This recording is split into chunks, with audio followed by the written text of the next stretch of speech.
Hey guys, Jeremy with Talking Umbrella Travel here. We are very excited to sit down and take a few moments to talk with one of our favorite people. Gabe Stant is one of our favorite Talking Umbrella families, and not only that, he just got back from a cruise on the Halcyon, which is of course the Galactic Starcruiser based in the Star Wars universe. Gabe, how are you doing, buddy? I can't complain, boss. How about yourself? I'm good. Hey, I don't want to alarm you in any way, but I think there's something on your shoulder. Oh, you mean my buddy Tim? Oh, I love him. Tim, He's a good guy. that's from the Star Wars universe, right? What is that little furry guy called? He's a little baby porg. I met him on Batu, and he's just kind of been sticking with me since. So if I remember right, and again, I'm not the Star Wars fan you are, I do know that porgs love big hairy animals. So I'm thinking that's why he's with you. Probably. I wouldn't deny that. All right. Well, look, man. I know you were on the Halcyon there, the Galactic Starcruiser, and I really wanted to have a chance for our guests that may be considering traveling to outer space on the Halcyon to get some information. So the one thing is that I really want to start with is the idea of course, it's Disney. Disney now, Star Wars is a Disney property, and the place you board to fly to the Halcyon is in Florida. They're close to Hollywood Studios. But tell me, how is staying on the Halcyon different than, let's say, staying at the Wilderness Lodge? Well, I think the main difference is, of course, you're only allowed to stay for X amount of time for story reasons. But honestly, with the mobile check-in, because that's eliminated a lot of the process. If you do the mobile check-in, I think the main difference is that you actually scan in like you're going into a park. Like you actually tap your magic band, scan your finger, and then they'll let you into the park or the hotel. And they also take care of your luggage. Like they'll bring the luggage to your room. I'm not sure if they do that at other resorts, but they'll actually check your luggage like when you get there, and it'll be waiting for you at the room, like an actual cruise. Nice. I think Disney is a version of that, but really, as somebody I've had a chance to sail on the Disney Cruise Line once or twice, that seems more like almost like a cruise kind of thing where you get your luggage checked, it disappears, and it magically appears in your stateroom. So okay, so there's more like a cruise feel to it. So you mentioned check-in. How was check-in? Was it simple? Was it difficult? It was very simple. Cast members, or excuse me, they're not cast members. What are they called on the Halcyon? Yeah, crew members. Okay.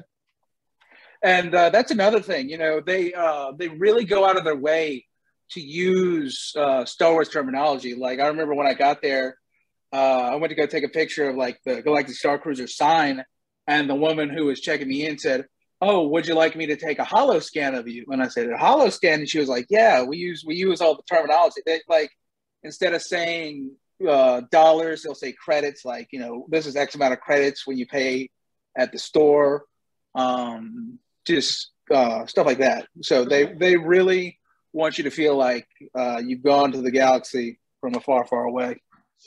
So they're immersed in the story, and so they're hoping that you'll want to be immersed as well. Of course. Okay. So you've checked in. Your luggage has magically appeared at your stateroom. Now, just to let our families know, you booked a standard stateroom on the Halcyon, and if they get a chance to go back a few weeks, we actually posted a room tour that you gave us, which was fantastic. But kind of tell us about the room, that standard room on the Halcyon. Well, the standard room comes with one queen bed, and it comes with two smaller bunk beds, and then it comes with another bunk bed that pulls out from the wall, and then it comes with a standard bathroom with only a shower and just a regular bathroom. Okay. But one thing that I noticed that I'd never seen at a Disney resort is that it comes with a refillable bottle of water. It comes with like a glass bottle of water, and you can refill that at any time in like the atrium, which is, like I said, I don't know, I'm not a Disney expert, that's you. But, one of the main things in the atrium was the big was like a, a fountain where you could like get cups of water. Okay, yeah. Mhm. You know, Disney resorts offer those refillable mugs that are, you know, $18, $19. And I will tell you, there's been numerous times I've been in my room and thought, man, I would just like a glass of cold water. I don't necessarily need a soft drink from the soft drink machine. I just want some water. So Right. that's an awesome perk there. Tell me, you mentioned there's a queen bed, bunk bed, and a fold out bed. How many people would you feel would sleep comfortably in a room like a standard room? Well, it depends on, you know, who's going and who's going to be in the room. But I don't know. I mean, if it's two good friends, you could fit two in a queen. And then, you Yeah. know, so I'd say about 5. Okay, so you could fit 5, a couple kids. Yeah. Gotcha. Awesome. So in the room, in the stateroom, one of the things you really you showed on the video, I think you said the amenities in that room. You had your own droid.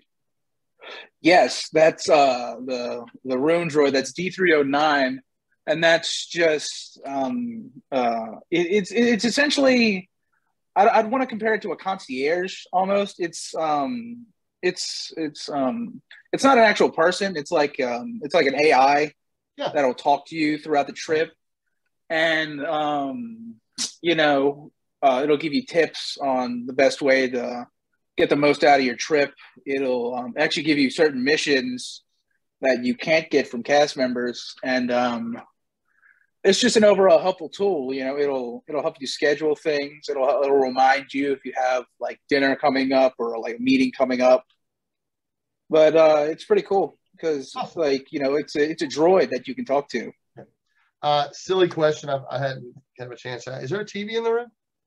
Yes, there's a TV. Watch regular TV if you want to. Right.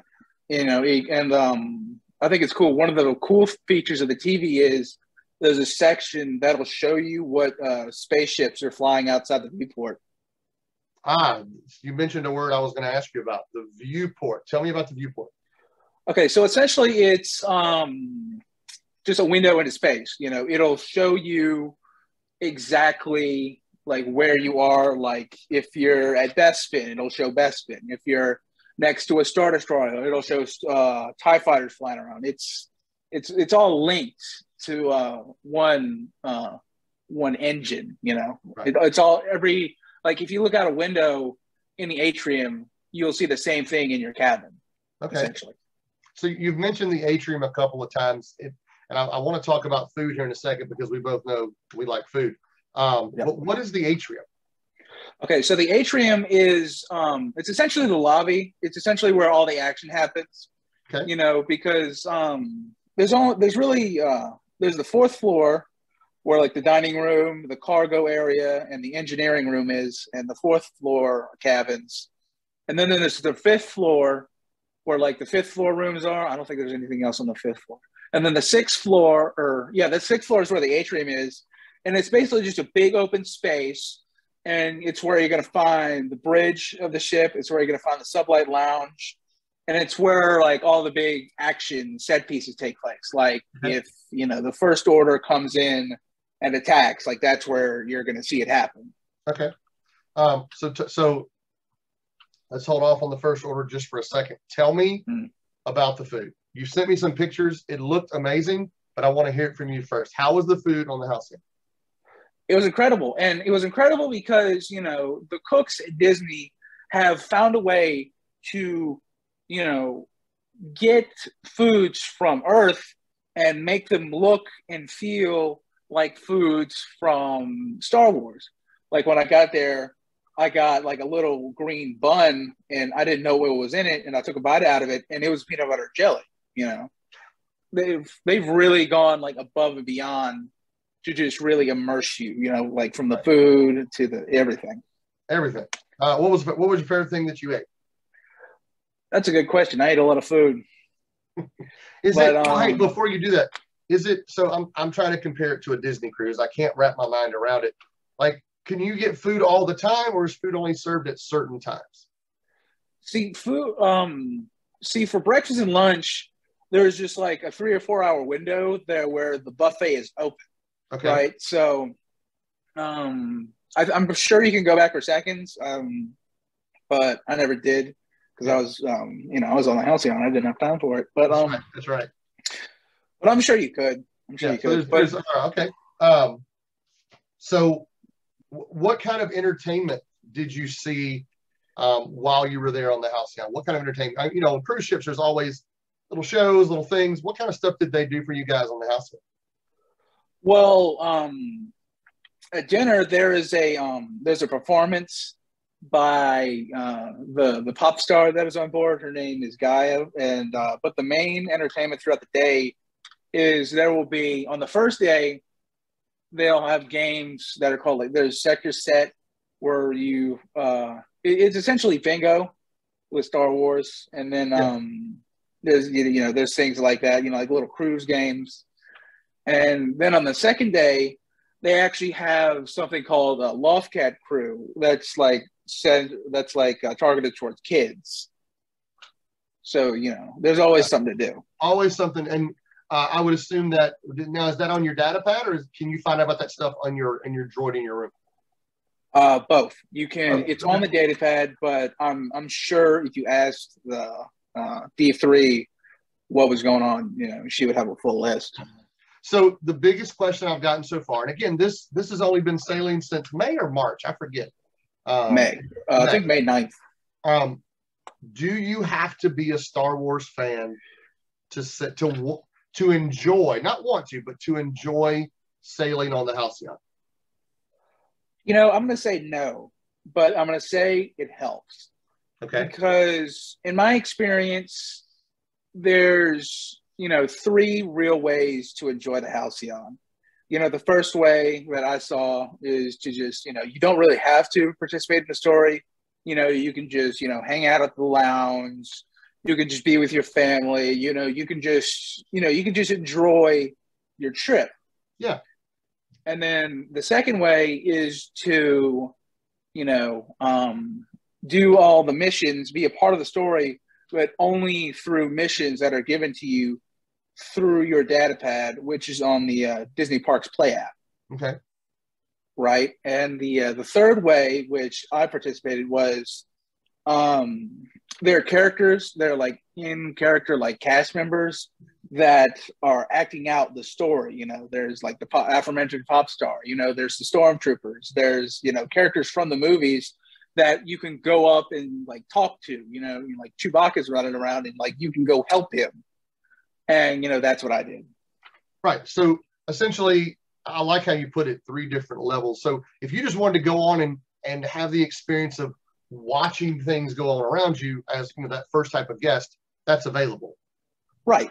Okay. Right. So they're only going to engage you as much as you want to be engaged. Right. I got you. So what he's talking about is, of course, there's the Disney Parks app right there. We're going to open that. No, sorry, not Disney Parks. I'm wrong. We're going to open the Disney Play app, which is right below that on my phone. There it is right there. I touch that one. It's going to open up for us. And then if you scroll over, literally scroll over one time, there is his data pad he was talking about. It's not very clear, but when you open on the Disney Parks Play app, and of course you'll link your reservation right there, that yellow button, and then that lets you see all the things, and then you can use that, and you can literally go up to, let's say, Gaia the pop star and go, hey, how can I help?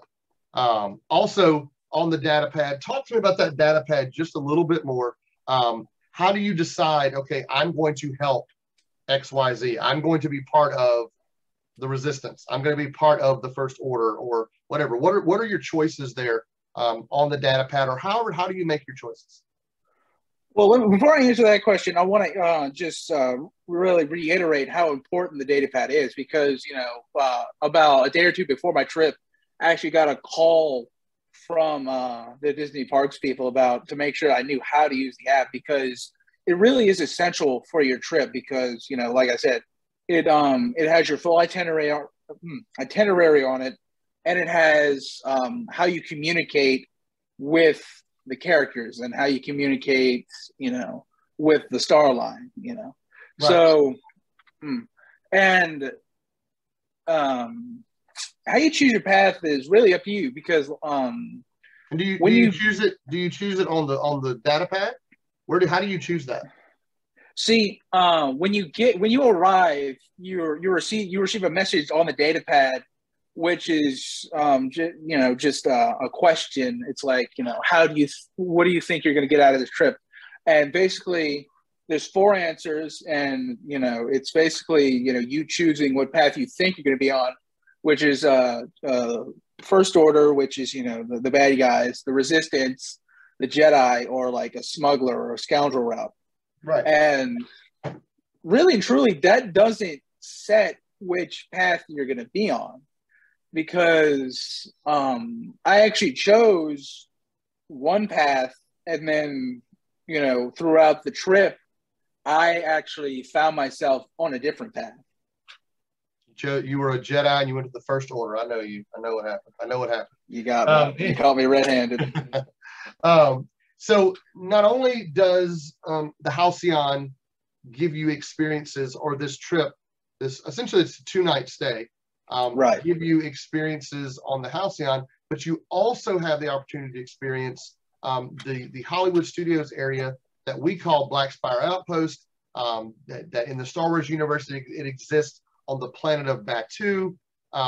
So first of all, how do you get from the Halcyon to Batuu? And then what do you do while you're there in Black Spire Outpost? Okay, so essentially, you get to the Halcyon you get from the Halcyon to Batuu through a transport, which is it's modeled to be a shuttle, but it's a bus. But what they do is you scan in with your magic pad on the Halcyon as if you were going to the parks, and what they'll do is they'll give you a pin like this, so like certain cast members will know that you're a part doing the Galactic Starcruiser, and you'll get different interactions at the parks. Yeah. And while you're at the parks, you get a lightning lane for the Rise of the Resistance, the Smuggler's Run, the Millennium Falcon ride, and you get a free meal at any quick service at the Hollywood Studios. Awesome. I'm sorry, go ahead. I wanted to say that the specifically the shuttle runs. They say it runs from 8 to 3, but I actually got to get on the shuttle like 7:40. So, but they were very adamant in saying, once the shuttle stops, you're gonna have to find another way to get back to the ship. Right. Essentially, we're gonna sail off it. We're gonna sail back to. We're gonna leave Batuu at 3. Right. Kind of like a cruise ship would leave a port. So your port visit is going to Black Spire Outpost. Right. Okay. Now you're there in Batuu, or on Batuu. Did being on this cruise make Black Spire Outpost feel even more real? Did it feel more immersive? Did the rides feel different? Like, did it really kind of wrap you in that Star Wars universe even more?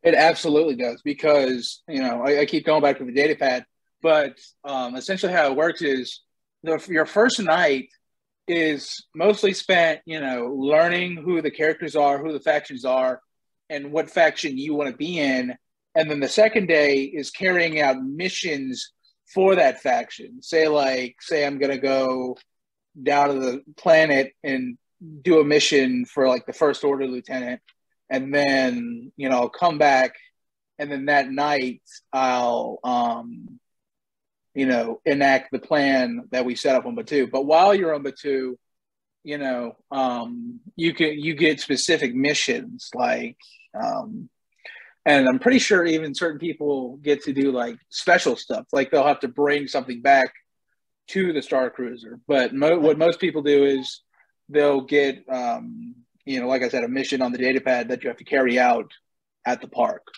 Nice. Okay, cool. So we've talked about the food, we've talked about the experience. We really need to talk about the merchandise.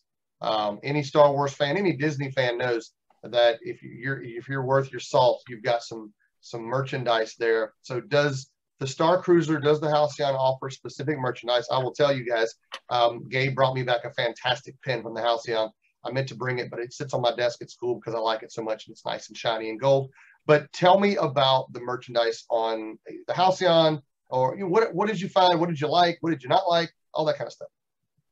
Okay, so there's two main stores on the Halcyon. The first one is the Chandrilla collection, which is basically where they sell like costumes, and they also sell merchandise that says Halcyon. Like the pin I showed you, they have a little astromech. This is the astromech that like rolls around the Halcyon. His name's SK, and they also have pins. See. And they also have commemorative cups at the bar that you can take home, as you can see here. That is cool looking. Yeah, this came with the fiery Mustafari drink, and it also came with some lava extract. All right. And they actually give you some free stuff. They give you this. They give you a little tin like this in your room, and it comes with like some kind of face cream. What's it come with? It comes with face cloths and a bubbling foam mask. I don't know what that means, but I can tell you've been using that bubbling foam mask. That mustache looks amazing. Well, thank you. And they also have other drinkware such as this. Yeah, they have a nice coffee mug here with the logo on it. And that symbol that we're seeing, that's the Halcyon's logo? Yes, this is the logo for the Chandrilla Star line. Oh, okay. Gotcha. And they also have merchandise at the end of the ship that actually says Galactic Starcruiser, as you can see, because while you're on board the Halcyon, they want you fully immersed. Right. They don't want you. So, while you're on the ship, it all says, Halcyon on it. And funnily enough, there's actually specific merchandise that you can only buy if you have like a specific password. See, like they have this pin here. And what I do is if I flip it around, hold on. So wait, it'll actually show. You have a password to get this pin? Yes. So it's actually a secret pin. So what it is I actually only learned it through TikTok, funnily enough. So, it's to signal to other members of the resistance that you are a part of the resistance. It's like a secret little calling card. Yeah. If there's stormtroopers walking by, you flip it to say Halcyon. But when you're with your buddies, you flip it to say, the Rebel Alliance or whatever. Right. And they also have another one right here. And hold on. Ooh. See, and if you flip it, it'll show the. Oh, okay. So you can tell them you can tell who's who. Yes. Without alerting the First Order to your presence. Right, and I don't think I should spoil how to get the pin. No. I think that wouldn't be fun. You got to find it out for your own. Right? They go to TikTok. They can see. What I did was I learned about the pin through TikTok, but I didn't learn how to get the pin through TikTok. You can either ask cast members. You can ask the Saja.